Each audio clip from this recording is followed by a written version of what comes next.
was. He was still him. I feel like once he went down to bantamweight, he was not him.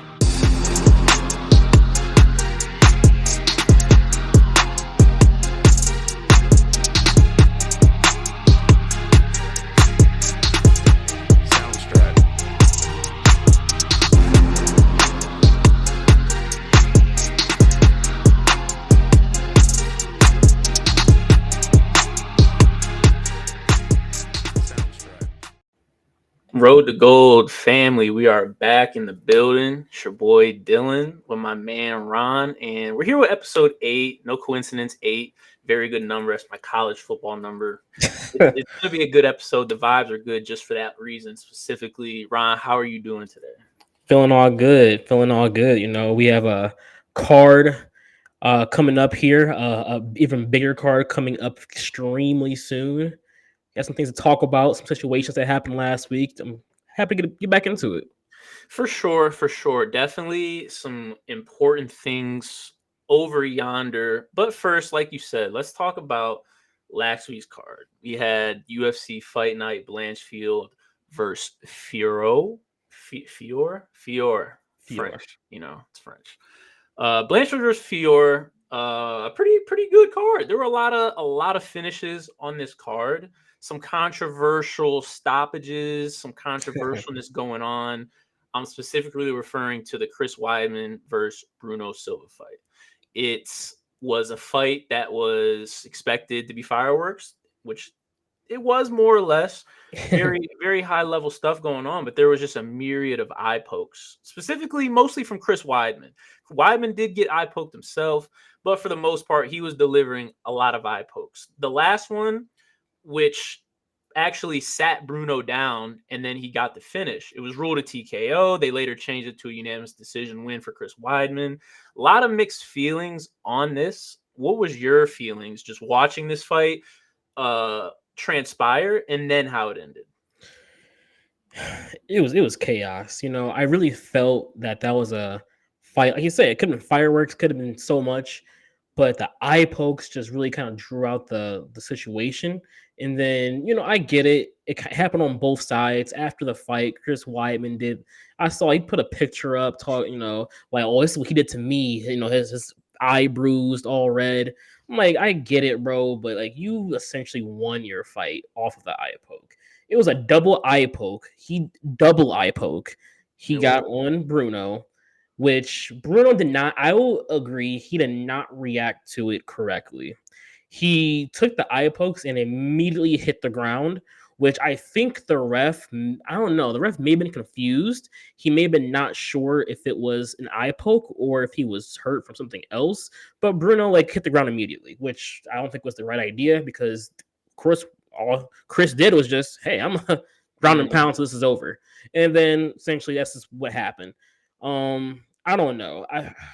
I hate the idea of bringing in different gloves into the UFC because as like a guy who came up from, you know, doing jiu-jitsu and stuff, I feel like having your fingers like free is important. But at the same time, something needs to probably be done because that fight alone like showed me, okay, like this is not okay. I feel like they have gloves though that where you still have that freedom and you can still, you know, jiu-jitsu, grapple, things like that, but it's more of a curve. I know Justin Gaethje talks a lot about it. Him and his coach Trevor Whitman actually developed a glove, and they themselves train with a glove that's specifically to prevent that. So it's more of a rounded form where you still have the ability to use your fingers, but it's more rounded because that's naturally how it should be versus having your hands out. Because, man, I was watching and Chris Weidman, dude, the ref would be like, hey, Chris, put your fingers down. And then he would like put it down for a second and then would go right back up. I'm like, oh, it's going to be another eye poke. And then what do we know? He pokes him in the eye to the point where he falls. Like you said, I agree. Don't go down because you got poked in the eye. I don't care how bad it is. I saw Bilal Muhammad get stabbed in the eye, essentially, and he stayed up. Don't go down with an eye poke because people are going to think that you got knocked out. I was watching it. I thought he got clipped. So I'm sure that's what the ref thought as well. So I will agree with him there. I will say though, if I'm the ref, I'm taking points from Chris, bro. I'm taking. Oh, if that fight wasn't stopped at that moment, for sure, a point would have to be taken off. Like, there's no other way to go about it because that it was egregious. Like a double eye poke, like that. Maybe the first time I've ever seen that. And going back to the gloves we were talking about, yeah, I saw a little article. I think it was on Twitter, but it was an article about how previous to the UFC purchasing Pride actually had a very similar glove that that had a little more of a curve to it. But once everybody was just up under this Zuffa UFC umbrella, they developed a new glove, and it was supposed to be, supposed to help out grapplers, have your fingers and hands more free. And I mean, look, at the end of the day, yeah, this isn't something that happens often, but when it does happen, it can definitely ruin a fight, and that's what we don't want. And which I do agree, and that's why I am on the side that we probably don't need a new glove, because how many times are these fights being literally stopped from an eye poke? Exactly. This occurrence was rare. It happens, but it's rare. Usually we get a few eye pokes here and there, but it's not that big of a deal. But boy, like you said, when it happens, that's why I think the refs need to take it into their own hands and say, hey, we're going to be strict on these eye pokes. I guarantee you, nobody is going to be walking around, bro. I'm giving one warning. Eye poke, okay. All right. Happens again. I don't care if it's an accident. Hey, unless it's like a literal accident. Like if you're trying to, remember Brian Battle with Ainge Lusa, and he was trying to break from a clinch situation, and he ended up shoving him in the eye. Situations like that are accidents. Like that's so freaky for that to happen. I understand those. I'm not taking points from that. I'm not doing anything like that. But if hate to bring him up again, if I'm John Jones, if I'm Chris Weidman, and I'm leading with my hand, with my fingers extended, pointed out, I'm being super strict. Is there a problem with being super strict with that? Is there a problem? It's not a problem. Look, the way I see it, when the fingers are out, I'm gonna give warnings. I'm gonna tell you, hey, like watch the eye poke, watch your fingers. But if I'm telling you, and then that's the exact same way you do get the eye poke, I'll get that. All right, look, that's a point. Because not only did I warn you several times, it happened after I warned you. Right. And honestly, in that scenario, particularly, I wouldn't even be mad if it was a first time thing. Like if I'm telling you, hey, watch your hands, and then you do it, okay, point. Like I told you multiple times and it happened, so now I have to like let you understand I'm serious. So I get that. I do get that. I feel the perfect comparison is playing defensive back. If there's been times where I've been guarding a receiver man to man, and I've been very handsy. I've been holding, tugging, and the ref will pull me to the side after the play. Won't throw a flag, and he'll say, "Hey, you're getting close there. Back off of the holding." I say, "Okay." Next play, if I go out there and do the same thing, he's like, "Hey, for real, like I'm gonna have to call it soon." And I'm like, "All right." And then the next play again, he sees me tugging on his jersey, I'm gonna get a penalty. It's going to be 15 yards. It's going to be a flag. It shouldn't be any different here, but I don't know. I guess it's not that big of an issue because they haven't addressed it or anything. But what's funny is it's going to become an actual issue when it's like a deciding factor in like a big fight. Like I don't want to jinx it. I'm not. Hey, don't jinx it. I don't want to jinx it. I'm not going to say any particular fight that this was to happen in. But let's in a big fight, if this was to happen and like determine the fight one way or another, that's when you see Dana. Okay, guys, let's get together and figure this out. And I'd hate for it to come down to that, but sometimes people are more reactive than proactive. I'm to the point where I honestly blow it up. I hope it happens. That's nasty. The only way revolution can happen is through drastic change. If it has to be, we have to sacrifice a championship fight for the rules to change. I'm on the side of the fighters, so I want better for them. If it's gonna happen, it needs to happen this card Saturday and not next week. That's not a big enough fight to literally change the Look, sport. bro. But I mean, I get what you're saying. I'm not I wouldn't be mad, but you know, it is what it is. Your boy Joaquin Buckley, he knocked out Vicente Luque. There's not even much to be said, but I just want to give him props because he was at a Vegas pool party earlier in the day, That's crazy. getting hyped to dreams and nightmares, and then he went out and knocked out Vicente Luque, who looked terrible. It looked like he took a fall. It looked like the mob got to him and said, "Hey, we are putting money on Joaquin Buckley. We need you to lose." That's what We need you to lose this. that's I honestly feel what it you. looked like. It was pretty embarrassing, but you know, he'll be back. I believe in him. Anyways, Shout out Joaquin. He's a good entertainer too. He's actually funny on the mic. I like him. I really hope he actually at the worst is entertaining while being in the ranks. no, he's for sure entertaining. Ever since he got that viral kick, he's been a staple in the UFC. He just got added to the video game. Yeah. I'll be He using him. look, he's a staple in MMA and the UFC. I don't know where his ceiling is. I'm not gonna lie to you. I think his ceiling is like middle of the pack. Like he's gonna be forever like a 6, 7, 8 guy. I could see him slipping around and getting to, 5-4. I don't see him beating the Shavkats of the world. I don't see him beating the Ian Garys of the world. I don't see him beating the Leons of the world. But That's not happening. I could see him, fighting a Jack Della, I could see it. getting in the He middle. probably loses, but I could see the fight. I Probably could make does. the fight happening. Yeah, that's what I'm saying. I'm a fan. I've been a fan. I thought Vicente would get it, but proved me wrong. Either way, we had the main event: Average guy. Aaron Blanchfield and Manon Fiorot. It was what I expected, pretty much. Not a masterclass, but it was decidedly different on the feet. Be respectful. That's what I'm saying. It wasn't like Manon was able to wobble her every round or sit her down, but she just it was just an outclassing on the feet. And like I said, she was able to ward off the takedowns and get scrambles. In fact, she took her down a few times. Sometimes it backfired, but nonetheless, she showed exactly what we all thought was that Manon's big, bro. She's an athlete. Yeah, she is. It looked like two different weight classes out there, which is crazy. It definitely did. I think, and that's what really threw me off. I thought Aaron was stronger than. I thought she was stronger than that. I thought she was honestly like. I'm not gonna lie. I'm not gonna say I thought she was like super strong, but I felt that like at least her technique was good enough to figure it out. But the strength of Fiorot was just come on. It was just she had nothing to threaten her on the feet with.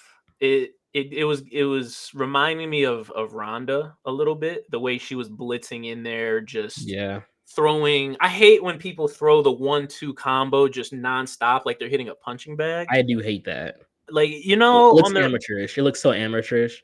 It's just not high level. There's other ways to enter in the pocket without just blitzing like that. Because all Manon had to do was just back up. And then she's like, "Oh, you're trying to get close to me by throwing that. I know you want to get to a clinch. I know you want to get to a single leg. I know what you're trying to do. I'm just going to back up. What you're trying to do. I'm just going to back up and counter. Give me a double jab inside, double jab, body shot, grab the leg. Give me a little combination, make her think about something else. Just do something other than blitz left, right. Yeah, I mean, like we all thought though. We knew Aaron wasn't like that on the feet. She still has a lot of time. She's 24, right? Mm-hmm. She was in a title eliminator at 24 years old. That's incredible. Especially in the women's flyweight division. Yeah, she's gonna be fine. Yeah. Give her like maybe 2 more fights, honestly. I think like it was so obvious that she wasn't prepared for that level of striking that I can only see she has to hit that gem and say get me right. Like she has to work on that. Like she must. I just don't know how does one improve their striking at that level, because she clearly is in the top MMA organization in the world. So she's already a UFC fighter. I'm sure she's practicing striking. She has to be because her wrestling has been pristine since day one. So I'm sure they got to be looking like, hey, what's our weak point? It's striking. Let's work on that. So she should be working on that, I right? think unfortunately it's changed gyms. Mm, People don't like doing that, especially when you're with a gym for like so long. But there comes a point where where the change is like a must. And I think she has to change gyms. Maybe she needs to get to a gym that's more serious, or maybe just a gym that is more striking focused, or maybe a little more balanced. Maybe go holler at DC and them. You feel me? Like they have a pretty balanced gym out there. Um, but ultimately, you probably need to change gyms. You need to find someone who can really like striking isn't just a God-given talent. There's a lot of fighters that were taught striking. Not everyone's Israel. People like Israel Adesanya. Like look, he's worked for it. Don't get me wrong, but like it's so natural for him. You see it. Like it's so natural. There's a lot of fighters that had to be taught high level striking, and I think that may just be her. She may just be her, and like that's okay. You can maybe change gyms, find a nice trainer, maybe go talk to Trevor Whitman or something like that, and then they'll help you out on the things you need, to cover up in your game. yeah, she needs to go to Tiger Muay Thai out there in Thailand. Hey, now look, This week I watched a lot of just they have on YouTube. Their YouTube account is amazing. They just have their practice sessions just on YouTube. So I'm watching Armin Sarukian and this is Peter hilarious. You're Yan. talking about them right now because I'm actually I got hit recently as well, and like they got some guys out there who was going after it. Like, Oh they're out yeah, getting it in. oh yeah. Valentina, she might not be there right now because of tough, but Valentina be training out there. They got some people, and it's like their practices. They be getting to it. I think she could benefit from that. Obviously, I don't expect her to just uproot her entire life in New Jersey and go train in Thailand, but a gym like that where maybe more of a Muay Thai focus, maybe kickboxing. Because I know she's not focusing on kickboxing. I know she might be focusing on boxing. They might be practicing combo, blah blah blah. But I know her kickboxing, her Muay Thai, things like that. I don't know. I think She's 24. She may go hit the club after. I don't know. nah. She's not doing that. She's dedicated. She's gonna be back. I'm interested to see how Manon does against the winner of Grasso and Shevchenko. I am interested. Shevchenko, I'm not interested in seeing that, but Grasso, I am more interested in seeing. Why? Val's the whole package. Yeah, I think Like she's the whole package, and she can utilize whatever weapon she wants to use. yeah, and Like the way she gets to her takedowns, that's exactly her like entries are more high level. So you know what I mean. Like that. You need to be so on point facing Val that like I don't even know. Beating Val is just is something that is you can't even see for most female fighters. So you don't even understand how they would beat a Valentina. But I don't know. Like I said, that's just she ain't there yet. She's not there yet. She's not there. no, I hear you, and that's why I gotta shout out Alexa Grasso because she got Val out of that first fight. That's when I became Film. very impressed with Grasso and her game. Nice little film study will tell you a lot about somebody. It does. Before we finish up, I just want to point out my sleepers. Anton Turcal was my sleeper. He ended up getting slept, so he's off the radar. My boy Nate Landwehr though, hey, got his first knockout in the UFC. Nate the Train with money on the mic. That's my guy. I figured he would cash. Interested to see where he goes, but yeah, just wanted to point out some of the sleepers. I mean, your sleeper got poked in the eye, so I mean, sure. Bruno, nothing to do there. Either way, good card. Let's talk about the fight night coming up tomorrow. We got Allen versus Curtis 2, second time. First off, is there anybody that just you're interested in for this card? Morgan Sherreri. I don't know how his last name is pronounced. He Yeah, may be not American, possibly. I don't know. I don't want all respect to him, but I he's like him. I like the way he fights. He so high energy. He has good speed. He translates his speed to power really well. His last fight was a win by a liver kick, and I don't know if you've ever seen the highlight. He's I ripping think I watched. like 4 or 5 kicks straight to the liver, ripping them. I'm like, yeah, like he's my kind of fighter. I like that kind of aggression. I love fighters that strike with purpose. I'm not super into that like kickboxing style of like like I like point fighting or I'm gonna touch you with this. I love that Muay Thai. I'm gonna put shin to bone on you. I'm trying to hurt and break something with this kick onto you. And that's how when I watched that fight, that's what I got from Morgan. And I like that from him.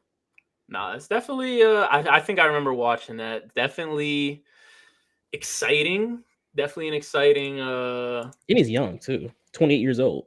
You said 28. 28. Hey, the young fighters, man, they're the ones. I'm interested to see how that goes. For me, I'm interested to see the return of Jermaine Durandamy. I was a big fan of her specifically because of the UFC video game because she's like, she just bro, she's so tall. I mean, I'd be interested to see how tall she is. But she just seems like a physical specimen. Now she's older. She's 39. Like I said, she's had those battles with the Amandas of the world. Right. Didn't always come out on top, but facing a woman in Norma Dumont, who is also game, so I'm very interested to see how that goes. Now, let's just get right to the main event. Right to the main event. We got Brandon Allen versus Chris Curtis. 2. They fought before. Chris Curtis got Brendan Allen up out of there. TKO in round 2, I believe. But since then, things have changed. Their trajectories have been up and down. They've crossed paths again. Brendan Allen's actually now, even though he lost the other fight, he's the favorite. He is climbing the rankings at a high speed. He's a submission threat. Like he is dangerous in that realm. Chris Curtis, no slouch at all. He got him out of there the first fight. He's going to be looking to do it again. What are you thinking for this fight? I think we're looking at a new and improved Brendan Allen. Mm-hmm. One thing but their first fight that if you watch, Brendan was young and he fought Chris in Chris's realm. He was standing in front of him. He was trading at times. He was purposely almost like going first, looking for counters and trying to counter off of Chris's counter. It was just a whole bunch of like I don't know if it was an ego thing, but he was like fighting to try to prove a point. I'm a better striker than you. Right. And Brendan, like you're better than that. You're better than that. Look, don't get me wrong. I like Chris Curtis. I do. His striking style is a little slower than I would like. He is a counter striker, almost a heavy counter striker. He almost like he can go first, but he wants to counter you. He wants to dissect your game plan, see how you attack him, and he wants to really counter with a right hook or a left hook.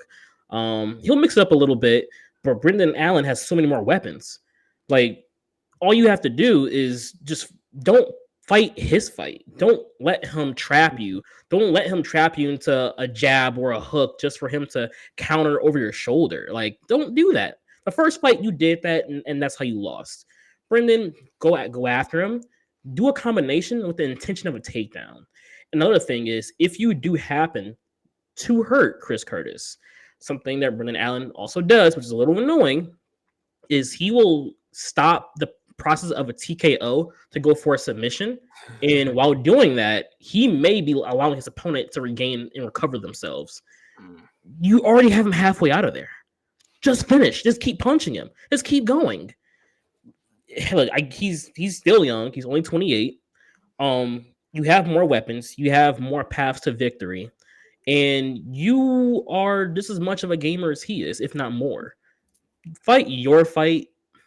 I believe he will win. I believe Brendan Allen will win this fight. He's more mature. He's learned a lot since their first fight. I think this is his fight. I mean, I feel you with if you got him hurt, just finish him. His last 4 fights have ended in submissions. So They it's like, have. I don't know. Like he probably might want to keep that streak going. But I mean, feel it. ultimately, no. Ultimately, you're right. It's the higher you climb in the division, the less risk you should take in that kind of regard. You know, if you got the fight essentially won, just finish it. Doesn't, especially if you're gonna get a finish. If you're gonna get a decision, I feel you. You always want to get a finish. But if you got somebody hurt on the ropes, it doesn't matter whether it's a submission, whether it's a TKO, whether it's a knockout, doctor stoppage. It doesn't matter. A win's a win. I'm sure Charles Oliveira, who has, what is he, second in submissions or is he first? I know I Jim believe Miller. he is first. I looked that up. I looked it up. I think he is first. I Now know I think him. he's first. Like I know recently because of him that. and Jim Miller are, they're going back and forth with the They are records. But I'm sure Charles, when he was fighting, Michael Chandler for the vacant title, I'm sure he probably did want a submission. But when he was presented with that counter left and then had him up against the wall and was relentlessly throwing right hooks, he didn't care. He said, hey, whether it was a finish here or whether it was on the feet, whether it was on the ground, I'm the champ now. So I do feel you. I think Brendan Allen also will win. We're in agreement there. I think he has come a long way. Chris Curtis, I'm a Chris Curtis fan. Ever since he fought Jack Hermanson, though, he's kind of rubbed me the wrong way. I'm not gonna lie, because I don't know if you remember that fight, but he could not get close to Jack Hermanson. Like Jack Hermanson was kickboxing his heart out, and kept distance. And Chris was getting frustrated, and he was getting mad at Jack because Jack was controlling the distance, and I didn't like it. I didn't like it. I don't anticipate that being a problem in this fight. But nonetheless, like you said, I think Brendan Allen has a lot of weapons now, especially better on the feet than he was back then. He's always been a threat on the ground. So for sure. I think I'm gonna go with Brendan Allen here as well. Chris also has a puncher's chance. I'll give him that. Oh, I He's mean, a hey, puncher's chance. powerful guy. Very powerful. Very powerful, very stocky. And like you said, he's a gamer. He's not just gonna go out and just quit. He's not going to take the easy way out. He's going to fight to the bell. He's going to fight to the finish. This fight I don't anticipate this fight being a stoppage. I anticipate this going the distance, which is why it's going to be very interesting to see if Brendan Allen can go the distance with a Chris Curtis. That's good. You know what's interesting? Because I think this fight is actually going to be a finish. I don't know. I think it's going to be a finish because Chris may get a little overzealous and add a little more pressure than he should. Mm. Or Brendan Allen's going to figure out a way to take him down. And I don't think Chris Curtis can handle that on the ground. I don't either. I'll be quite honest with you. I don't either. I think Brendan Allen is. I mean, he submitted Paul Craig. Very high level. And Paul Craig is the man on the ground. Mm-hmm. So you submit Paul Craig, you got my respect. Brendan has a future for sure. I'll be tuned in tomorrow to see that. But for the main event of our podcast, we're gonna do something a little different. We're gonna look at the card that is in a week. We're gonna look at a little bit of UFC 300. Now, UFC 300 is one of the most stacked cards that the UFC's ever seen. From the earliest prelim to the main event, every fight is a banger. If you're a UFC fan, you know every fighter on this card. Even if you're not a UFC fan, you probably know a good amount. I mean, if I recall, I think there's 11 or 12 former or current champions on this card. It's like 10% of all the champions ever. Isn't that such a crazy stat? That's insane. On one card? Like on one card. That's so crazy. Like, come on. So in order for us to talk about this card, it would have been tough to do it in one episode, 13 For fights, sure. give it all accurate timing. So we're gonna break it up a little bit. We're gonna talk about most of the prelim fights today, and then we'll leave the main event for the main event. I'm really excited to get into this, man. There's some interesting fights here. Eaters. Not all of them mean the most, They'll be at least exciting to but watch. I think a majority of these do have meaning. So without further ado, let's start it off. And let's start off with the very first fight you're gonna see at 6:30 p.m. on Saturday. Davison Figueiredo, Cody Garbrandt. Crazy. That's the first fight. First fight. We got two former champs. That can main event this Chris Curtis card. Oh, that would be the main event. Like insane that it's the earliest prelim. I'm happy about it. I'm blessed. I'm very interested to see. I'm interested to see how Figgy continues to look at bantamweight. And I'm interested to see how he does against a Cody Garbrandt, who obviously, as we know, has had an up and down career since having the belt, defeating Dominic Cruz. He's had an up and down career, and he finds himself on the early prelims. So, what are you thinking about this clash? And be respectful. I can give all the praise to Figgy. He was definitely one of my favorite featherweights watching him, especially come up, win the belt, all his wars, Brendan Moreno. I can get on to that. But I want to focus on Cody Garbrandt because I want to let everyone know that I think he's such a fraud that like I am not a fan of Cody Garbrandt. I'm not. I am not a fan of Cody Garbrandt. He has a little knockout power. A little? And he's funny and fun to watch because he makes fun of fighters while he fights them. That's his career. I just wrapped up his whole career. His entire career. I don't know when the last time anyone looked at some Cody Garbrandt film. Go back and watch those fights he fought before he got to Dominic Cruz. Almost at least half of those fighters haven't fought since he's fought them back in like 2017, 18, 19.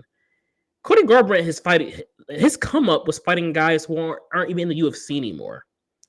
I get it. He beat Dominic Cruz. Dominic Cruz was considered one of the greatest featherweight, one of the greatest bantamweights we've ever seen. Maybe I want to say ever. I want to say ever, but I'm going Aljo, but I feel you. One of them. I say one of them. Yeah, for sure. For sure. But besides that, if you get into his career after that, it's full of win-loss, more or less, almost more losses than wins. In the fights you thought he was going to just win against these mid-tier fighters, he lost some of them.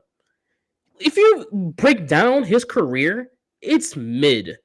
He earned himself a name fighting Cruz and Dillashaw, lost to Dillashaw twice, and that his career is 3 fights. Cruz, Dillashaw. That's his career.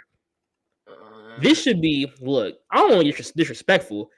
This could easily be a first round 2-piece for Figgy and get up through. He can get in the crowd and watch the rest of the fights, while he's sitting there without a scratch on him. I am not a fan of Cody. I get why. You're not. And on paper, everything probably does say Figgy's going to get this win. That's why I got to go with Cody Garbrandt. This guy. Not only is he an Ohio kid, granted Columbus area, so, but nonetheless the Ohio kid. So I'm already biased. But I understand everything you're talking about. The fights you're talking about, though, are old. They're a while ago. Cruz, even the fights he won against Cruz, it's old. Dillashaw, it's old. Even his fights against Kai Kara-France, that was at flyweight, but he lost. It was old. Rob Font, it was old. Now, do they mean something? Yes, but what has he done since then? Well, he's on a 2-fight win streak, and some were saying, hey, his first win was a unanimous decision. People said, oh, the UFC spoon-fed him this guy, and he said, okay, let's face Brian Kelleher. That's a solid bantamweight, and he Sure. stopped him on the Colby versus Leon card. He stopped him. Cody has elite punching power. He has some of the strongest hands, strongest punches in that division, whether you like it or not. Now, we know his flaws. His chin is virtually non-existent. Glass. He does have a glass chin. So it's going to come down to, here are the two questions. First off, do you think Figgy is going to get it to the ground first? Because he is a wrestler. He does lean on that. Is he going to take that route and just try to nullify Cody's power? Or is he going to say, hey, I'm 10 toes down on the feet. Let's trade. And I'm going to try to get you out on the feet. Which way do you think it goes? Figgy is so good in his striking. I don't think, you know what, maybe if Figgy's just trying to get in and get out, he's going to wrestle him, like probably early first round. But Figueredo he strikes me as a guy who likes to prove a point. I think he's gonna go for a knockout. I think he's gonna trade with him, and I don't think I don't think he is afraid at all of Cody's power. Why I not? don't Yeah, think. yeah, yes, yes, he I'm not saying I'm not saying he doesn't have power, but I don't. I'm not gonna say he's afraid, because I don't think any of these guys are Okay, not afraid afraid's not of the word. power, unless you're facing even unless you're facing Derek Lewis, then you're probably not afraid. I know he's conscious of it though. I know he's He's saying, conscious hey, of it. He knows something may come back his way to try to put him out. Look, it's gonna be a nice hook, maybe even a head kick. Think he's gonna. That was it. That's the hype. Let me go ahead and put my hands on him. Let me put my hands on this guy to make sure that we can put this. Like, I'm trying to get back to the seat. I'm trying to drink me a beer, enjoy me some nice meal, and watch the rest of this card. That's what I'm trying to do. Let me put my hands on him so I can do that as soon as possible. I understand, and I'm probably in the minority that's picking and or cheering for Cody. I understand that. I know the odds are against him. I mean, he's probably a 300 plus 300 favorite if I just had to guess, and he's plus 240. You know, it's not bad. It should be higher. But if what you're telling me is true, then Figgy's gonna stand 10 toes down, and I think he's he gonna is. try to get him out of there on the feet. But I know he's not going to go in there without respect, because there you know when you're watching a fight and a fighter doesn't respect another fighter's power. I hate to Right. do this. I hate to do this. Israel Adesanya versus Sean Strickland. When they fought, Sean did not respect Izzy's power at all. He walked forward, same guard, same stance. He did not respect his power. He did not fear. He had no fear in there. His Philly shell was immaculate. I give him that. But he had no fear. Versus a Rob Whittaker versus Paulo Costa. Rob went in there. He didn't fear Paulo's power, but he was very aware. He was very aware of it, very cognizant of it. I think Figgy should take that route. And if he doesn't, that could be his downfall. Maybe I'm coming from the perspective of a hater. Possibly, I don't know. I think this is pretty accurate. I'm so against Cody that sometimes I like to watch a couple fights before the belt. I like to watch him beat Dom and then watch the fight where TJ beats him, gets right into his face and right I do after. it. I love watching his come up and breakdown. Like, I actually enjoy watching it. Just for the simple fact that it wasn't supposed to happen in the first place. Like, TJ's getting revenge for Dom. Like, that's how I feel when I watch that fight, and I love it. That's definitely some hater, but I feel you, because it did kind of hurt me to watch him dance and break dance on Dominic Cruz the way he did.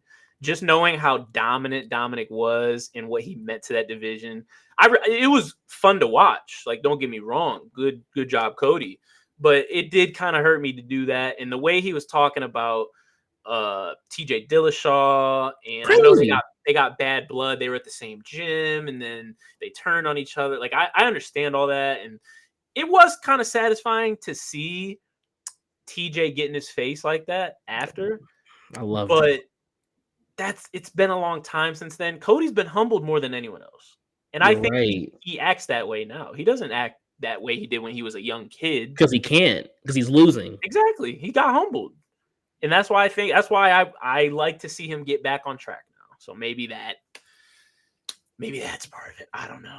But regardless, that is a banger of a first fight. It is. It's a great first fight. I'll give it that. It's a great intro. People who aren't typically tapped into the UFC, this is a good treat. This is a good way to get introduced to it. It should be fireworks for as long as it lasts. Could be a first round knockout. Could be a third round decision. We'll have to see. Next fight. This should be a quick one. Bobby Green, Jim Miller. Who are you picking here?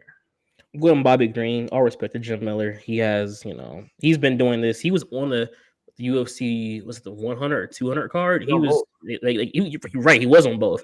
He's been doing this forever. He has the record for most UFC fights at 43. He has 43 fights in the UFC. He has the most wins in UFC history, 26. Fourth most post-fight bonuses with 15. Like, he's done it all. Second most finishes to your very own Charles Oliveira. I put that out there. But unfortunately, like, this is his time for him to actually. This is it. This is the way to go out, though. You've been on 100, you've been on 200. This is the way to go out. Unfortunately, maybe in a loss, but this is the way to go out. You named all his accomplishments and then picked Bobby. Yeah, kind of foul. I want to give him his flowers. That was me giving him his flowers, but unfortunately, I don't know. Jim, he's won 4 of his last 5. Took out Cowboy Cerrone, and guys of that nature. Bobby Green is no slouch. Man, this is a hard one. My gut's telling me Jim Miller. I'm gonna be honest. I'm picking Bobby because Bobby kind of needs this win, low key. Like, this is actually a fight Bobby kind of needs. If this was any other situation, I probably would agree with you and I would go Jim. But like, Bobby has to have in his head he needs this win, honestly. So like, that's the reason I'm picking Bobby. Like, he's a gamer, but he wants to mean something. He doesn't want to just be just another fighter in the UFC. Like, he needs this win, honestly. He's taking some L's. This is a dub he needs. Not for you. This is an important one. A clash of the veterans, if you will, should be a solid fight. Next up, we got your favorite girl, Jessica Andrade versus Marina Rodriguez. What are we thinking here? I don't know the last time I sided on Jessica Andrade's side to win a fight. I really don't know when the last time that was. But of course, I'm gonna go Marina for the dub. Really? I mean, I may just be hating Jessica Andrade, honestly. There's not much about her game that I like in the modern day, but Marina actually is really good, honestly. There's not much that she I can see her struggling with, particularly with Andrade. I think she has the power to withstand her takedown attempts, to at least nullify, maybe not completely nullify them, but I think she'll be able to hold her off. Even if she gets a takedown, she'll stay safe, get back to her feet. I think she has really good kickboxing. She has 4 first round finishes. She has finishing ability. She's 17-3. I mean, honestly, like, if you just watch Marina, she's just a very solid striker. She's really good. I think she has potential. She's the 6th strawweight in the world right now. I think this is kind of cut and dry for me personally.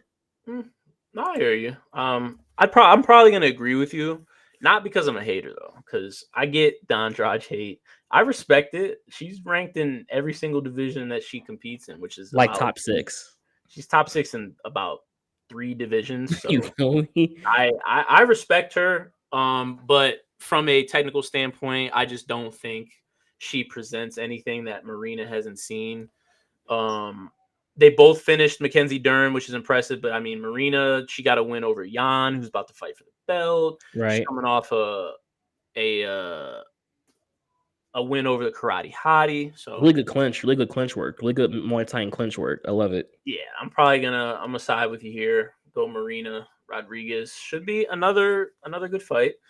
But this next fight I want to talk about for a little. We got Jalen Turner versus Renato Moicano in the lightweight division. This should finish up the early prelims. This is a very interesting fight.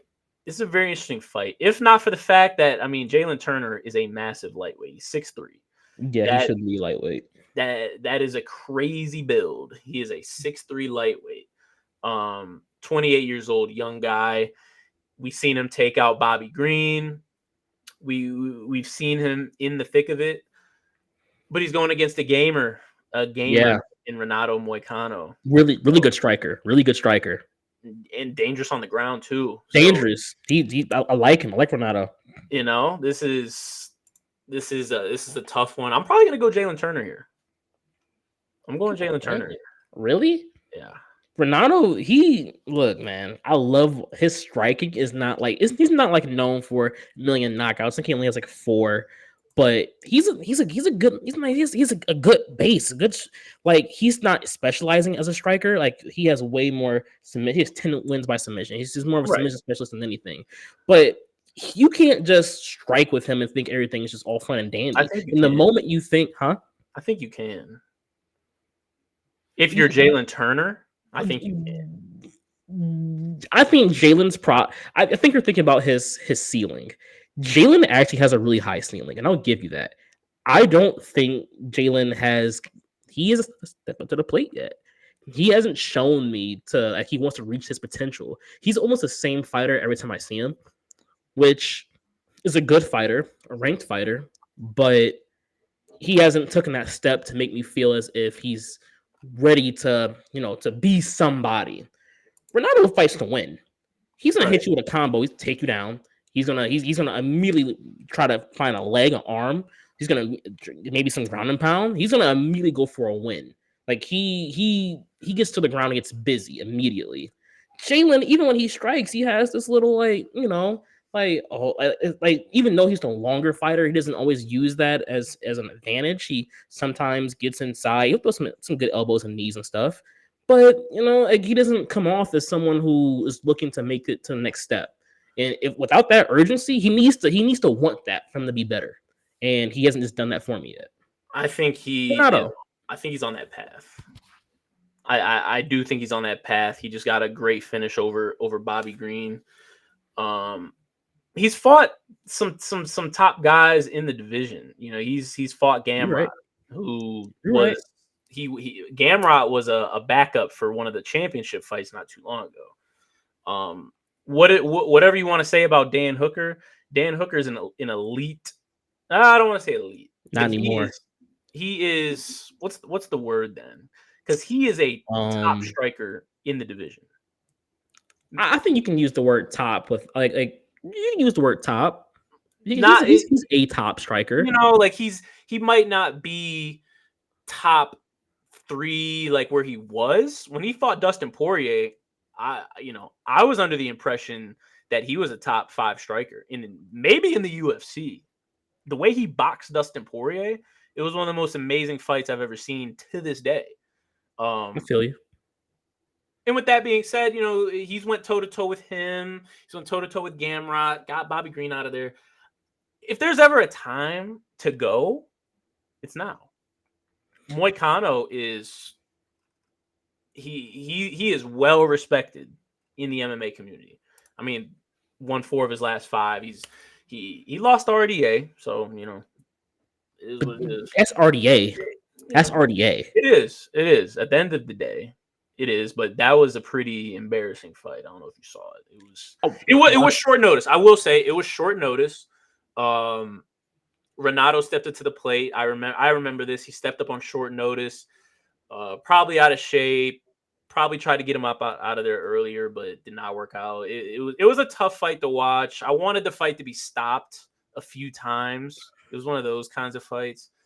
I don't hold that against him, though. I mean, he's beat Drew Dober. He's beat Brad Riddell, Alexander Hernandez, Jai Herbert. He's beat some guys. I understand. On the feet, I don't think he's in the same class as Jalen Turner. So it's going to come to can he submit? Bro, he's not. Bro, Jalen Jalen Bro, Turner. his Muay Thai is good, man. Like his knees, elbows, he man, I'm not gonna if he can get inside Jalen Turner is in for a situation. Does Renato make his money on the feet? No, In your opinion, he doesn't make his money on the feet. Jalen Turner makes his money on the feet, which is my point. Is that And Jalen Turner is almost mid. can't be? He's ranked and he's in the top maybe 10 right now. He's 10. He's 10, so can't be mid if you're in the top 10. You can be mid in top 10. Mid in the sense of if you're comparing him to a Justin Gaethje, maybe 7, 8, 9, 10. You can be mid at that level.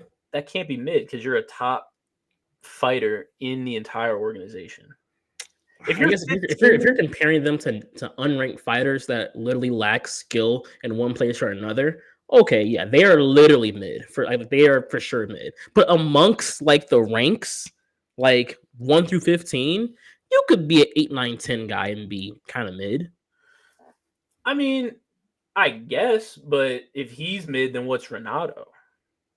He's like 13. I mean, he's only third. Look, he's about to be top 10. Messing around. Man, I don't know. I think on the feet, I mean, I'm not gonna say it's a Aaron Blanchfield versus Manon Fiorot type of deal. I don't think it's that drastic, but I do have think here in my notes. If Renato figures out how to get inside Jalen, this fight may go differently than we think. I mean, that's the blueprint. You know, I know it. You know it. I'm sure Jalen knows it. I'm sure he's saying, "Hey, if we get tangled up, he has an advantage. I need to keep this on the feet. I need to keep my distance. I need to use my range. I am 6'3". I have the reach advantage. I have the kicks. I have the diversity of strikes. I need to use that to my advantage. We've seen it versus Bobby Green. Now, don't revert and go back to what you were doing previous fights. Continue to build. You beat Renato Moicano. I mean, you're looking at a Beneil Dariush fight. You're looking at, I mean, not Michael Chandler really, but you might be looking at a Gamrot rematch. Like if you can continue this, his lights are bright. His future is bright. I'm curious. I want to see what happens. Yeah, I don't know. Well, that should be another heater. You'll get a text if it's a bad fight though. I mean, like I said, if he could have his way, it's going to be standing on the feet. We're going to be striking like we're in the gym. If he has it his way, it's going to be a sparring fight. It's going to be a spar. It's going to be sparring. It's going to be the fight's going to literally come down to, like you said, can Renato figure out a way inside? If he can't, he's going to lose. If he can, he'll win. It's that simple. But I don't think he will. I don't think he's going to find his way in. Jalen, prove me wrong. Hey, we shall see. Next up, we got a sneaky good fight. This is one of my favorite fights on the prelims. Sadiq Youssef versus Diego Lopez. I like Sadiq. This is a sneaky good fight. Sadiq is a savage. He is. But Diego Lopez, man, I saw him on his first fight. He was one of those guys who was supposed to be on the Contender Series, and then somebody else pulled out, and they said, "Hey, forget the Contender Series. Come sign up for this fight." And he signed up, and he ended up getting a submission. And from that point on, he was skyrocketed. But he's going up against Sadiq, the Nigerian Nightmare. I mean, that's Kamaru's nickname, but Sadiq's very interesting as a fighter to me. He's very interesting. Sadiq? Yeah. I think what's the most interesting is he uses volume, but not in like your typical way, not like in a max way. He uses it's like consistent combinations, but like they're the cleanest combinations you'll probably ever see. Like he steps in and it's just left, right, body kick, left hook to the body, right hook to the head, and then he'll disengage without you even touching him. Like no chance. Mhm. And then he'll find his opening and get right back in there, hitting you with a crazy combination. Like he's a chunker. He'll get in there and it doesn't come off as it's not brawling to me. Like he's not brawling because typically guys who do stuff like this come off as kind of brawlers. It's very technical if you watch him. Like he knows what he's doing. He knows what he's looking out for.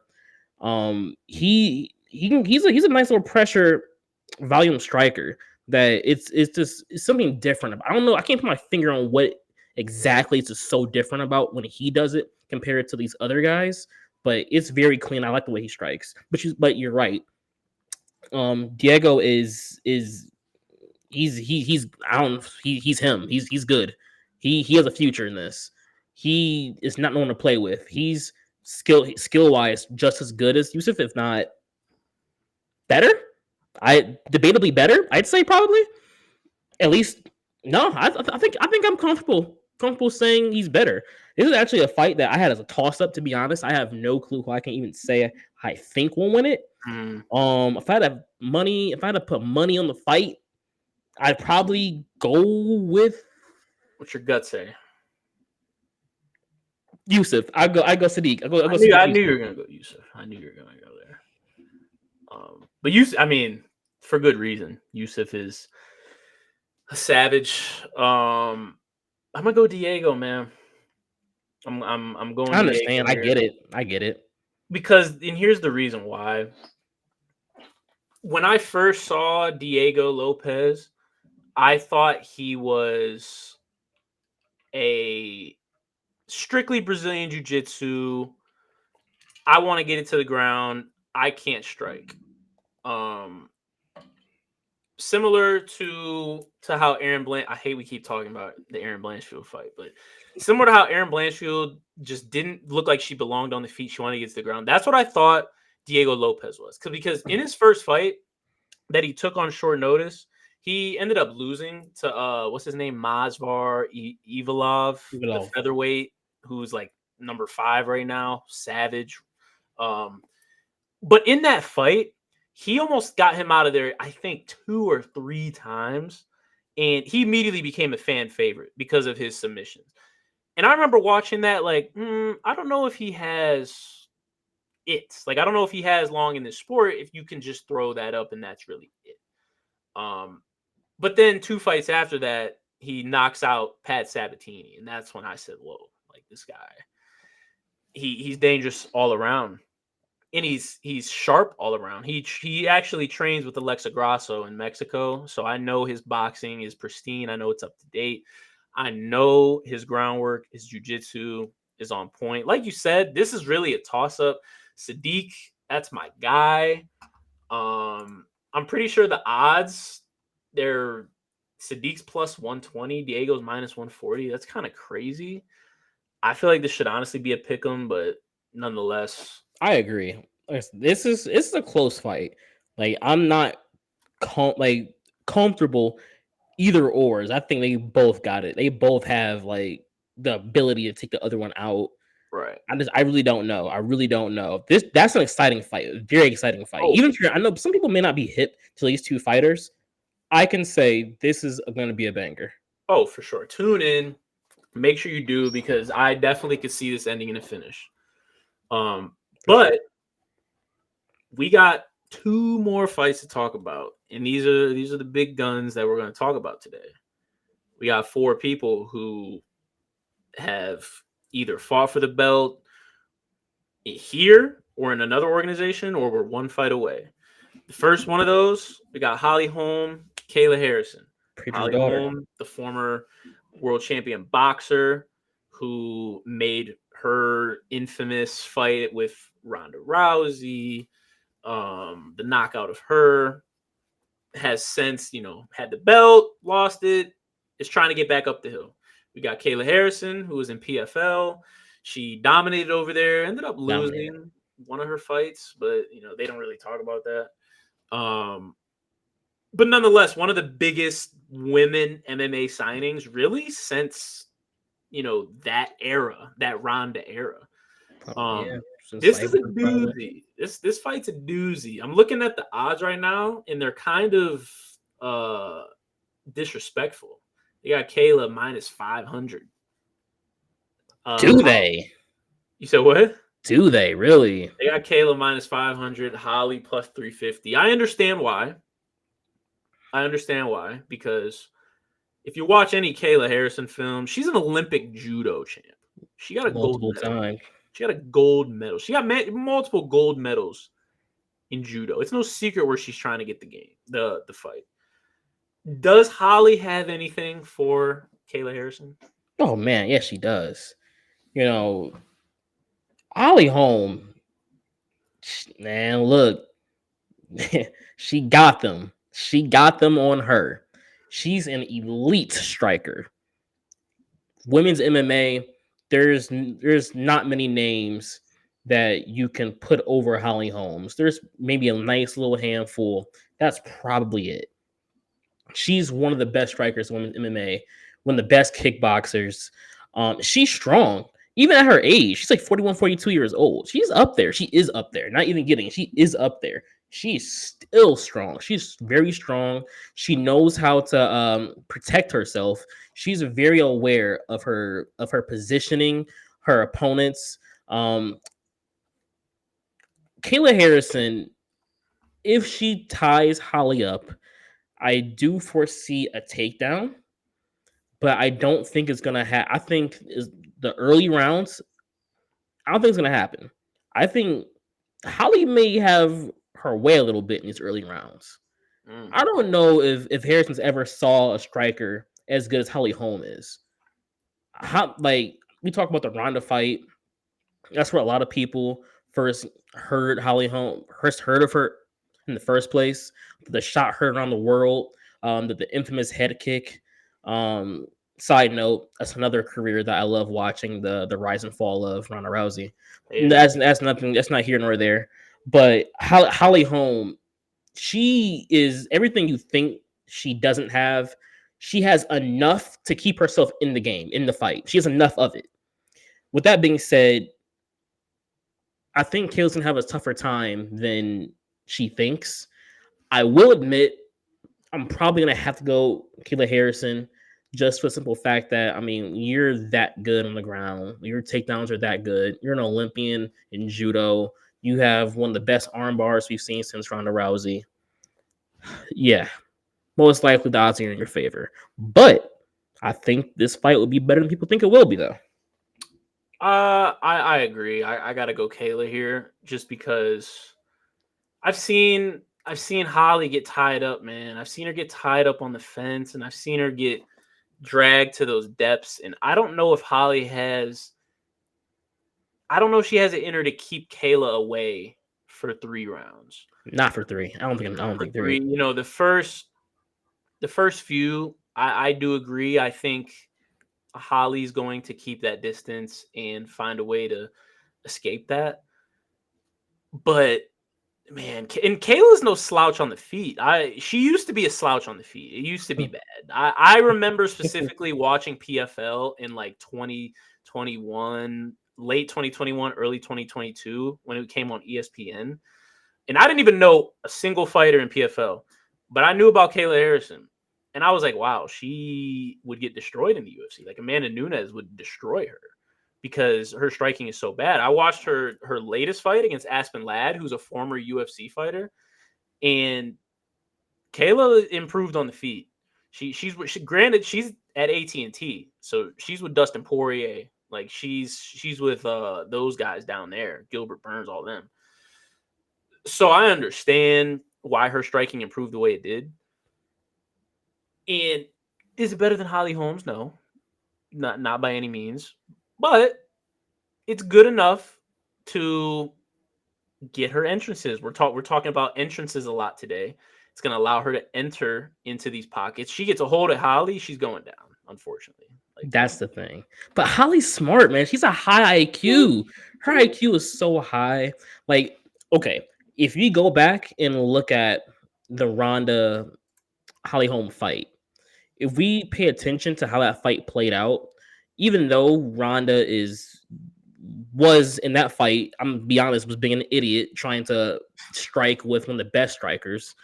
Holly was very tentative to those close range encounters, and Right. anytime Ronda even thought to try to get close, it was with a punch for some odd reason. But and Holly doesn't know what's going to happen next.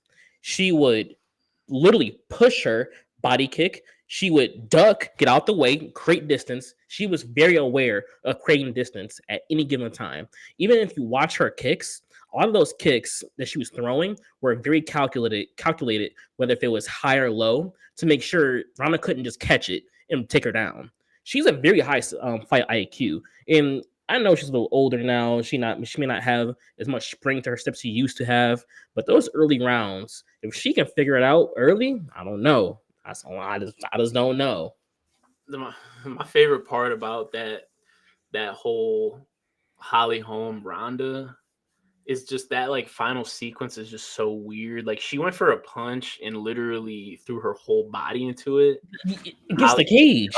Went against the cage. and then like came back and then she got wobbled and then she tried to run away and Holly like head kicked her when she was running away. Like it's insane. I guess she was concussed already.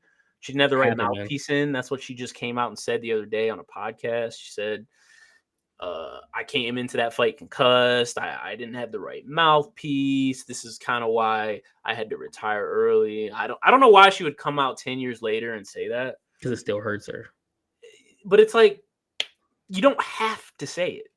Like you don't That have pride. to do that. That pride. That was the one moment in her career where her pride was actually severely damaged. She really felt she was the best in the world. She was toying with people.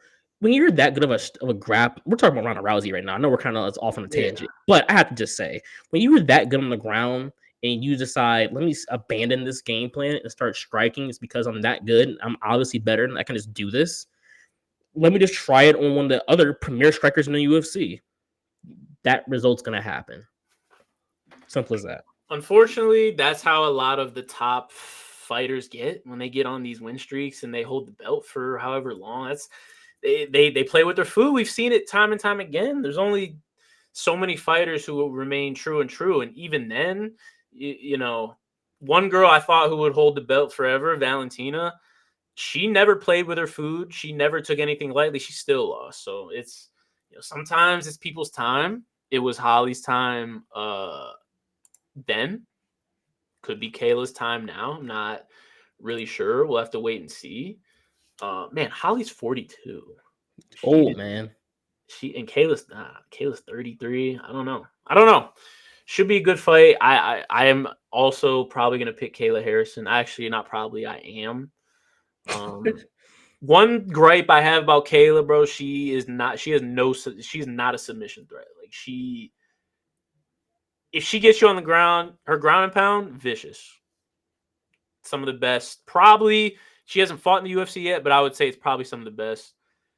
But she does not have that many submissions. So Yes. maybe 6 wins Holly. by KO, 6 by sub. Knowing who she is crazy. You said what? 6 wins by KO, 6 wins by sub. Knowing how good she is on the ground, it is crazy that she doesn't have more.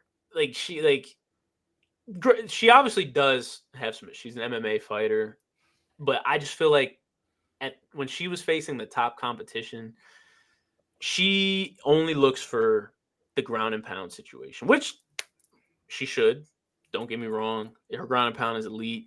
It's some of the best. But if Holly can just avoid getting fully mounted, getting into half, like I think Yeah, that's a chance. she could be fine, but it's a tall task, man. You're facing a judo Olympic champ. I don't know. I really hope Holly just ran 5 miles a day. Just let her cardio be there. If her cardio is there, this is a Holly Holm dub, low key. But I don't know, man. We will see. The last fight on our schedule, Calvin Kattar versus Aljamain Sterling. Super interesting. Aljamain Sterling's first fight at featherweight. He arguably is a top, not even arguably, he is a top 2 bantamweight of all time.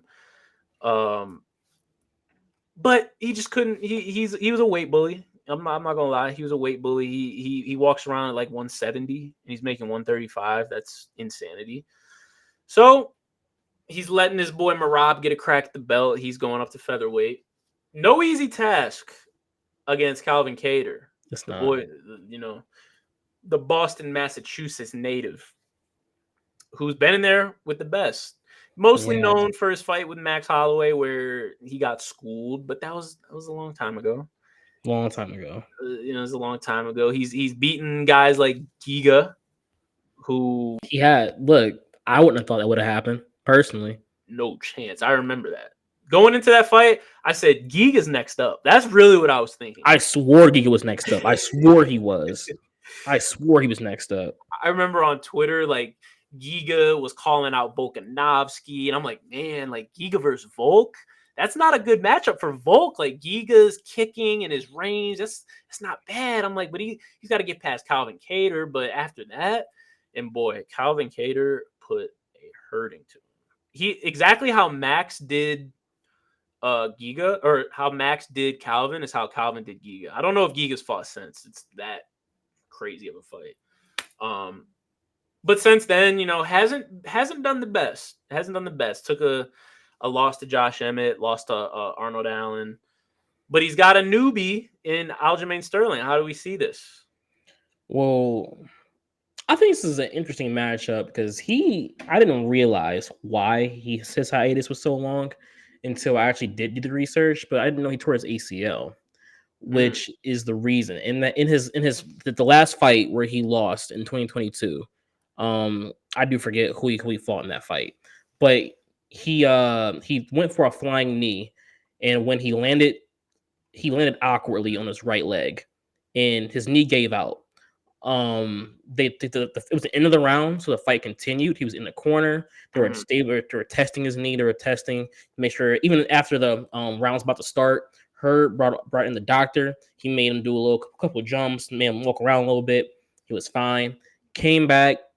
I think he was just trying to move laterally. And if you tore your ACL, not quite the kind of movement you want to be doing. Right. And of course, it gave out again. Herb stopped the fight immediately. And I didn't realize it was a torn ACL, but that was what had happened. And I feel like this has been a long time. I know some of that time was probably just naturally him just wanting to be with his family a little bit. Some of it, of course, was him just recovering the knee. But assuming he is back to his old self, his knee is fully healed, I think this is a very interesting matchup because Calvin Kattar is no slouch.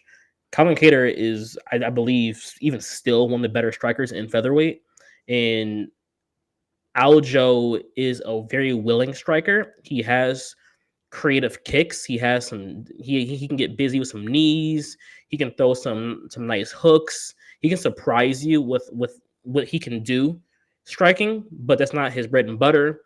And he seems to play with his striking a little bit more than he probably should, which if he does that against Calvin, assuming he's healthy, Calvin may expose, especially him being a featherweight, a naturally bigger, stronger fighter, which I mean, I think Aljo will take him to the ground, but it won't be the way it was happening back in bantamweight for Aljo.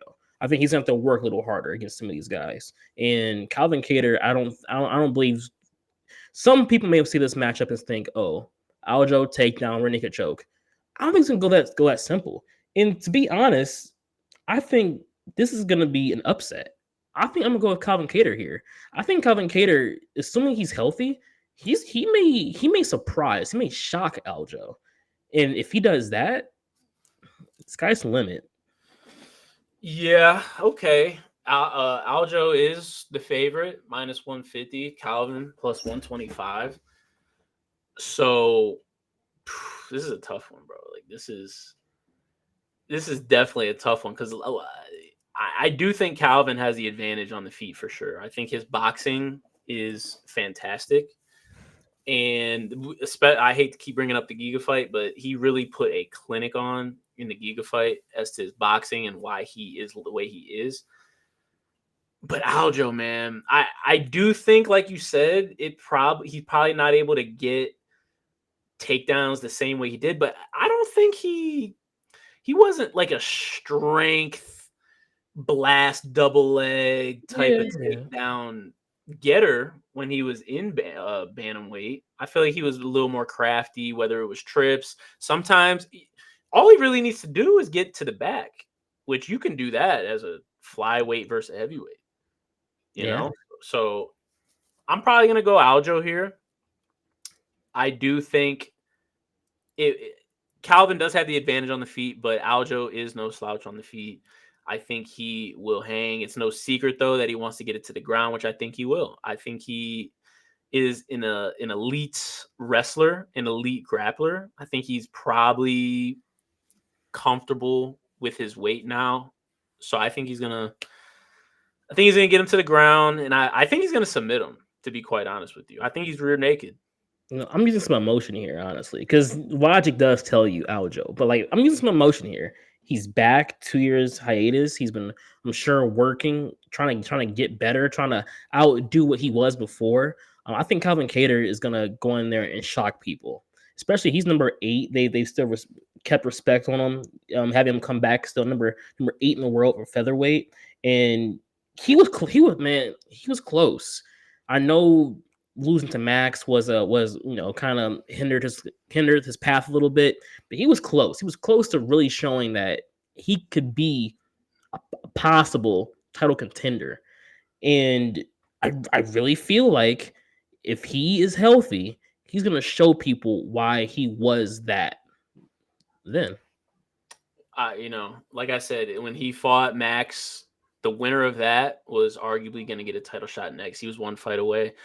So he is more than qualified to be in this position.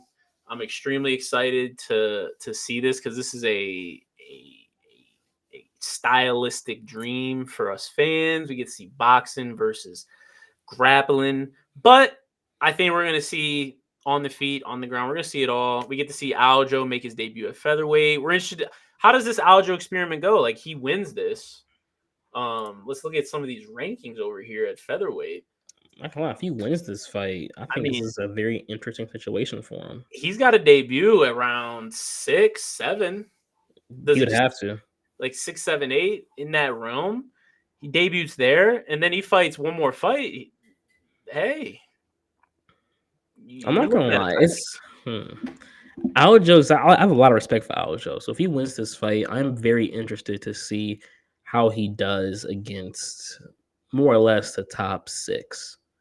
And I'm very curious to see how that situation goes for him. I'm looking at these top 6, and I think he can beat any one of these guys outside of. I mean, he could beat anyone in the division, but I don't see him personally beating Max. Um, I don't see him personally beating Volk. Outside of that, though, he can. You're missing a name. He can. I'm not talking about the champ. I'm not talking about the champ. I don't think he gets the belt at featherweight personally. Okay, so he doesn't even reach that far. Okay. No, yeah, I'm just talking about contenders. But I do think he beats. He can. I think he can beat Ortega. I think he can beat Yair. I think he can beat Mavsvar. I I didn't think even think about Ortega. That's an interesting matchup. he can beat Ortega. It's gonna be a duel. That's gonna be a duel. Wait, how does he beat Ortega? I think he's better on the feet than Ortega is. I think That's they're true. That is true. But I don't think. But Aljo, he's going to go to the ground. Like that's going to happen. they're both elite on the ground. So I know. I personally think that's gonna cancel it out. Um, I will say Aljo is better at getting the back than Ortega is.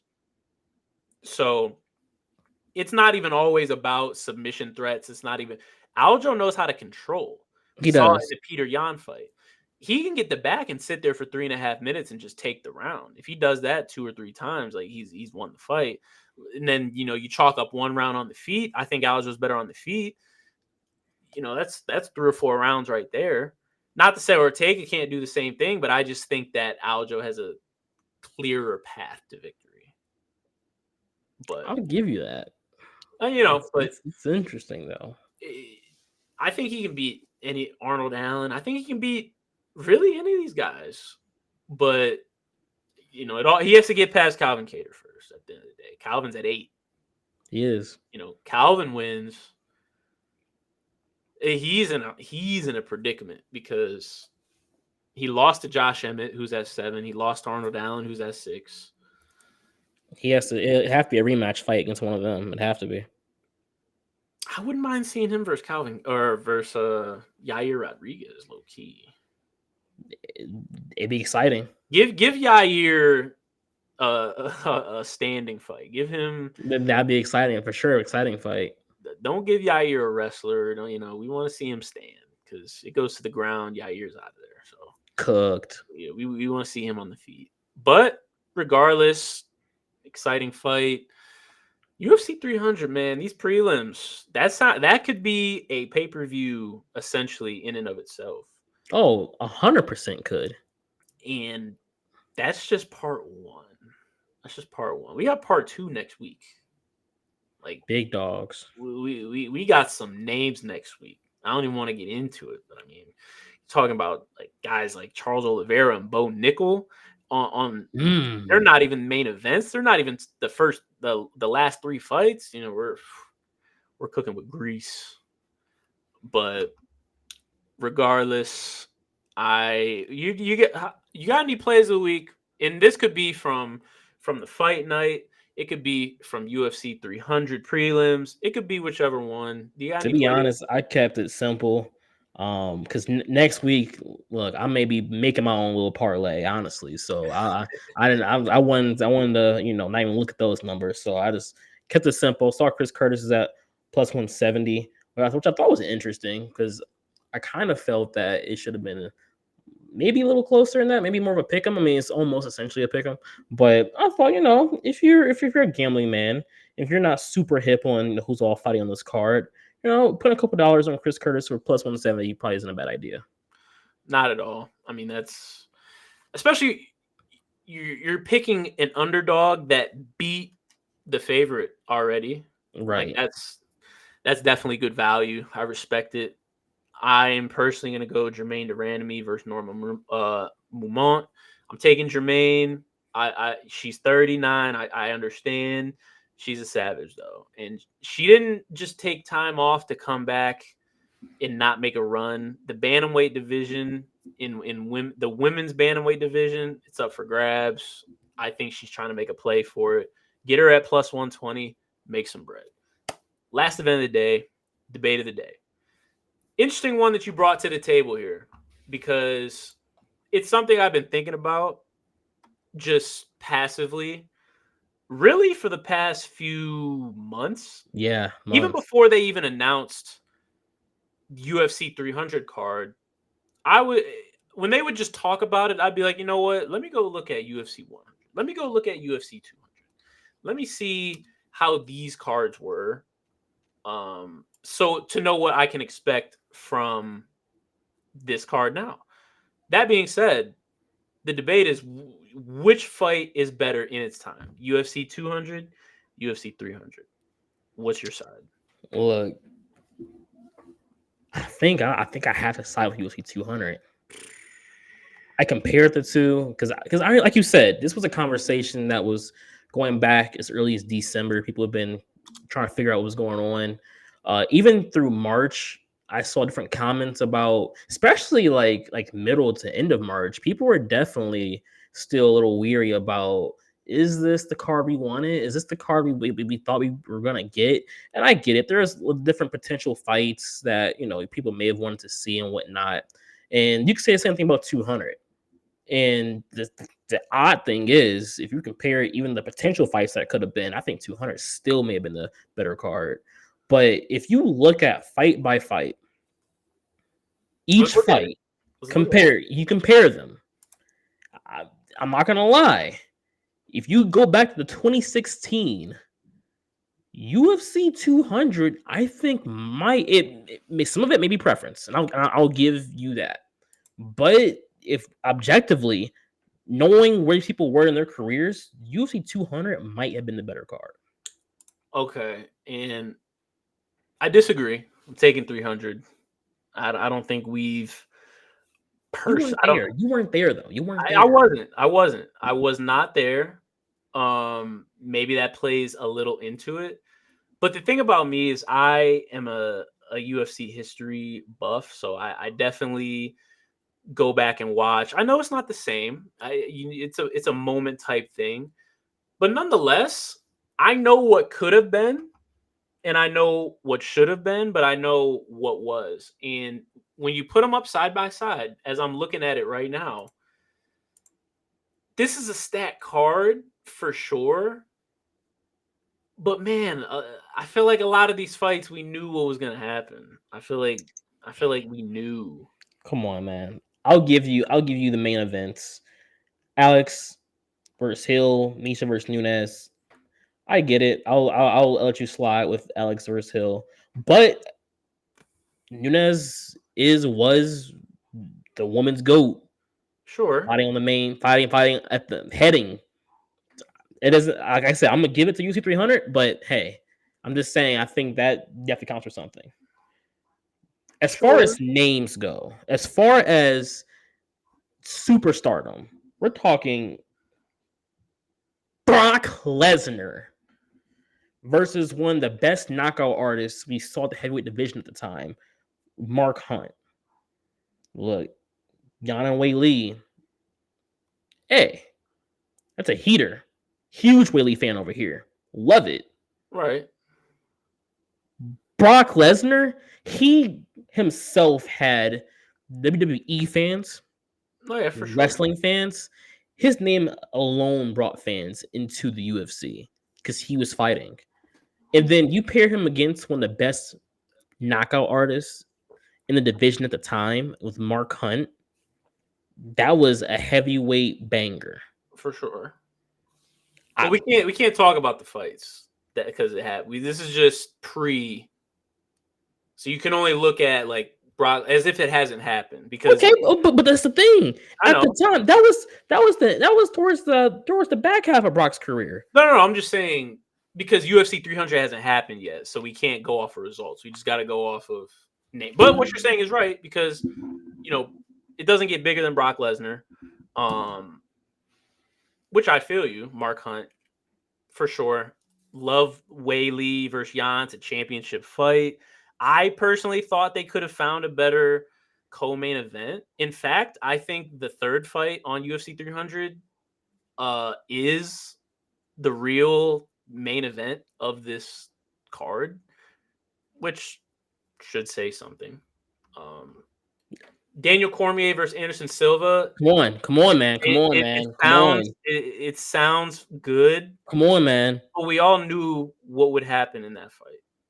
No, we And we didn't. know what could have been. And We we know didn't what know. could have been. We didn't know. Yeah, we did. We did. We didn't. We did. This is Anderson Silva, Going a up Rushmore head. going up to light heavyweight. He took out some of the best light it's- heavyweights leading up to that fight. It's not DC though, man. A wrestler.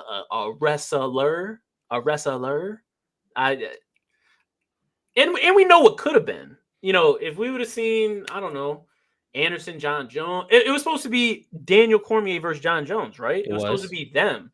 If that fight would have been on here, I would have rocked with you. I would have said, hey, if you have DC and John Jones as the main event, and then I guess Amanda versus Misha as the co, and then Brock I would agree there. But John Jones wasn't on this card. Bro, And at the time,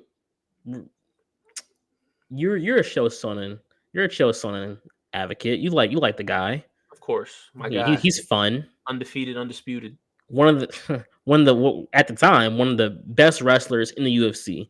Middleweight, didn't light heavyweight. If your name wasn't Jones or Anderson Silva, you really didn't know if it was going to be a win or loss. Anderson Silva submitted him. He did. I'm not saying he's DC, but I say that to say going into that fight, we really didn't know if DC's wrestling was going to be enough for Anderson, because we've seen Anderson against wrestlers. He's won. We've seen him against strikers. He's won. We've seen guys not even be able to take him down. I don't think we can say we knew what was going to happen in the result of that fight. Well, here's my thing, because we've seen him fight light heavyweight, bro. We've seen it, or you've seen it. I wasn't there, but I went back and have seen it. He fought Stephan Bonner, he fought Forrest Griffin, he fought these guys, but he fought them in 2011, 2012. By 2016, I hate to say it, but he was essentially already washed. Like he wasn't washed. You That call was my the dog word. washed. He wasn't washed at that point, but you know, he had already lost to Chris Weidman twice. He had already lost to Michael Bisping. Yes, the loss to Michael Bisping, it That's not a happened. It loss. is That's not what a it loss. That's a is. win. It wasn't, but I hear you. He had already taken these L's, and then it's like, oh, he's about to go to light heavyweight and take on Daniel Cormier. It's just kind of confusing. Name wise, like strictly name wise, I hear you. And on paper for sure, but I feel like you could have looked at that fight and been like, DC's not finna strike with Anderson Silva. Like it's not gonna happen. All right. How about this next one for you? Jose Edgar. You compare. I think it is very compared to Charles Arman. I think they are amongst the same level of fight, but Jose Edgar, especially knowing what Edgar meant to the sport, especially in 2016, where he was still like he was him. Like, he was him still. He was the outgoing wrestler who could strike with anybody still. He wasn't the most elite at it, but he wasn't afraid, and he was in some wars against one of the goats of the featherweight division, Jose Aldo. That I think you put that on paper in 2016. Come on, man, that could have headlined a pay-per-view by itself. No, yeah, I'll give you that one. Shout out to Charles. He's great. One of my favorite fighters. If they had Armin, I Charles, don't think is Armin isn't what Edgar or Jose or even Charles is I yet. think skillfully he is, but as far as being a star, you're absolutely right. Armin is not a star. I don't think he will ever be a star. It's just not like to be a star. I don't care. You have to have Some some mic type of skills. personality. You got to have some personality. You got to have some type of mic skills. I mean, you look at a guy like Islam, who you just would think that he has none of that, but he to this point, him and Habib somehow they've cultivated great personalities for UFC. So you can do it. Charles, I mean, for really 100% of Charles's title reign and up until now, he hasn't spoke English once. Whoa, After whoa, whoa. after Okay, I any of hear his you. Where's this after going? see, you didn't even let me finish. See, Okay. you trying to hate. I'm trying to compliment him. I'm not even gonna finish my No, that's statement on now, me. 'cause That's on me. That's on I'm me. not That's on complimenting me. Charles. That's on I me. was going to That's on me. compliment him, but now I'm not. Um, but regardless, you have to have some type of personality, some type of something. I don't think Armin has that, so I'll agree with you there. Um, Cain Velasquez versus Travis Brown. Compared to Bo Nickel I'll say and this: I think it speaks for itself. Come on. It because speaks for itself. I think Bo Nickel is the highest of any of the four fighters, but I do think the Cain Velasquez Travis Brown fight would be viewed better just because nobody, bro, Cody Brundage. I remember when this got announced, I was like, why are they just feeding him? I get why they're Cody Brundage isn't a can, but we're talking about Bo Nickel versus Hamzat. Like that's what Bo Nickel was talking about after his last fight. Not to saying he should be fighting Hamzat, but give him somebody, man. I mean, let's just go look at middleweight. Like, give him. I would have rather seen him face Brendan Allen. To be quite honest, give him Marvin That'd have been Vettori. heat. That'd have been heat. Give him Jared Cannonier. You know, That'd be heat. Yeah, that's going. Actually, I ain't gonna lie to you. That's going. You feel me? I think he could have hung with all of them. But regardless, I do think that the Kane fight is better. That being said, which I felt this whole time that the main card for 200 was better, but I think the prelims is where 300 separates itself. To be quite honest, There's some haters.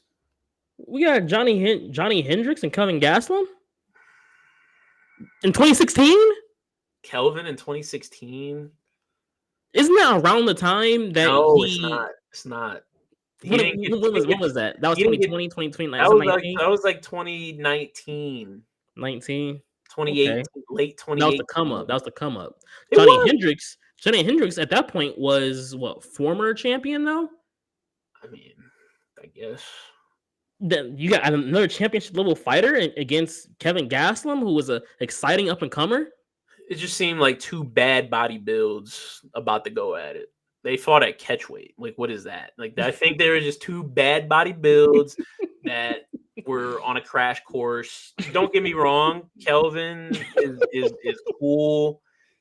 Johnny Hendricks was Come on, cool dog. back in the Bad body day, builds. but I think they're two bad body builds just going at it. I mean, we got Juliana Pena versus Kat Zingano. They're not touching Holly and Kayla.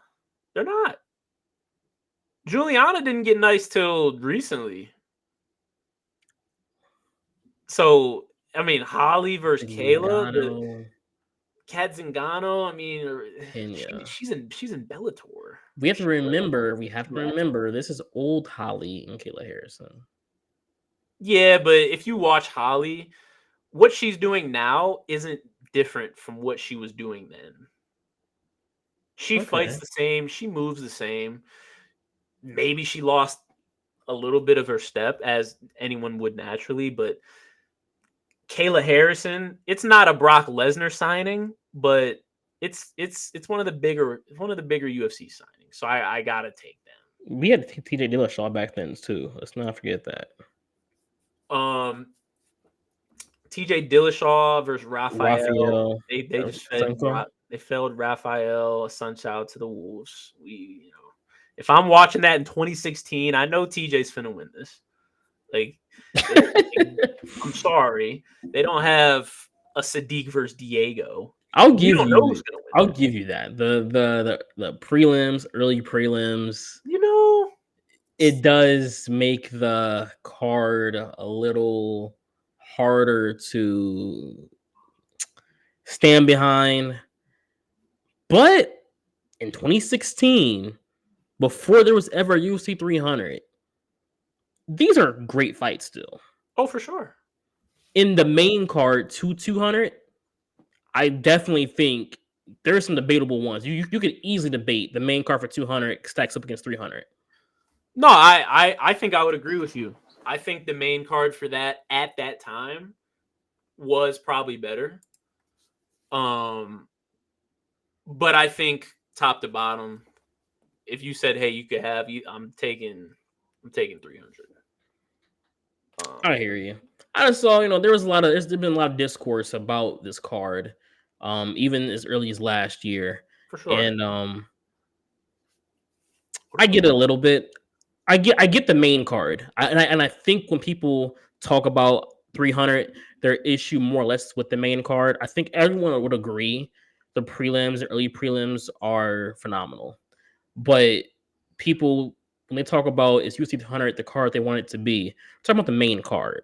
And when I heard it announced fight by fight, I thought 300 was. I do wish the main event was different, but I don't know.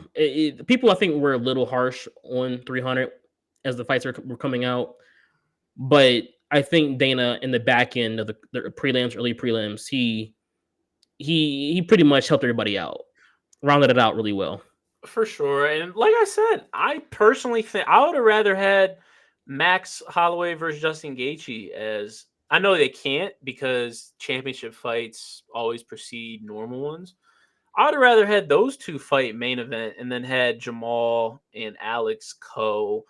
and then Jan versus Wei Lee. I want to see. I'd rather see Charles versus Armin as the cut. I would have just rearranged it.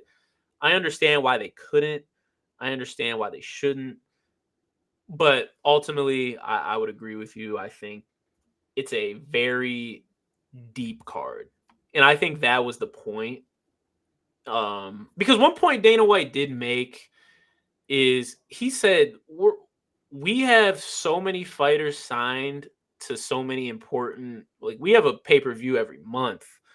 So it's hard to kind of get all your people on one card. I mean, they got Izzy versus Duplessis verbally agreed for I think UFC 305 in Perth, which is not too far from now. So it's hard to get your biggest stars all on one card. So you got to cut Dana some slack there. I think that's why he decided to make it more of a deep card than a top heavy card, which I appreciate. Shout out to the places to stop being sweet. Shout out to him for actually stepping up to the plate. Supposedly, we'll see if people sign, and I want that one. Like I want that one bad personally. Like I'm in Izzy's fight camp or something. Like I want that one. I want that one back. But regardless, I think You think he retires? Who? Izzy? If you think he wins, he retires? No. Izzy's very. I know he wants that Sean fight back. He wants that one back. You're right. He definitely needs that. He needs that. He needs that work. He needs that. Yeah. He needs that. He needs that fade for sure. Yeah, he's with how he fought, like if he would have went out like how he did against Pereira, I don't think he needed that Pereira fight back. He got it back because they ended up he was in a position to get a immediate rematch. But I don't think he truly needed it. But that Sean Strickland fight, man, it looked bad. I think he wants that one back. Yeah, he needs that work back for sure. But we'll see. That's a good show, bro. That's some good chunk. I can't wait till next week. We can talk about. We can recap some of these this UFC Fight Night.